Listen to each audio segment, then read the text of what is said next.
हे भारत, कर्म में आसक्त हुए अज्ञानी जन जैसे कर्म करते हैं, वैसे ही विद्वान पुरुष अनासक्त होकर लोक संग्रह, लोक कल्याण की इच्छा से कर्म करे।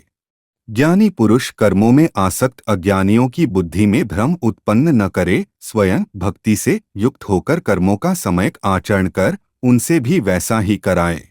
कर्म क्या है और अकर्म क्या है, इस विषय में बुद्धिमान पुरुष भी भ्रमित हो जाते हैं। इसलिए मैं तुम्हें कर्म कहूँगा, अर्थात कर्म और अकर्म का स्वरूप समझाऊंगा, जिसको जानकर तुम अशुभ संसार बंधन से मुक्त हो जाओगे।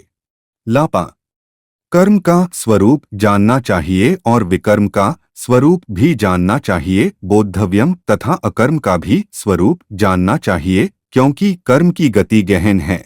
श्रेष्ठ पुरुष जैसा आचरण करता है, अन्य लोग भी वैसा ही अनुकरण करते हैं। वह पुरुष जो कुछ प्रमाण कर देता है, लोग भी उसका अनुसरण करते हैं।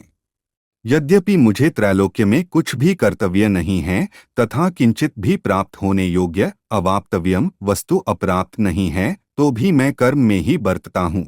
हे भारत, कर्म में आसक्त हुए अज्ञानी जन जैसे कर्म करते हैं, वैसे ही विद्वान पुरुष अनासक्त होकर लोक संग्रह, लोक कल्याण की इच्छा से कर्म करे।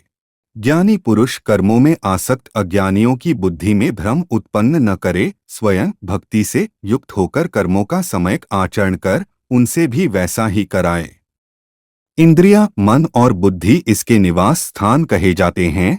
यह काम इनके द्वारा ही ज्ञान को आच्छादित करके देही पुरुष को मोहित करता है। इसलिए हे अर्जुन, तुम पहले इंद्रियों को वश में करके ज्ञान और विज्ञान के नाशक इस कामरूप पापी को नष्ट करो। शरीर से परे श्रेष्ठ इंद्रियां कही जाती हैं। इंद्रियों से परे मन है और मन से परे बुद्धि है, और जो बुद्धि से भी परे है वह आत्मा।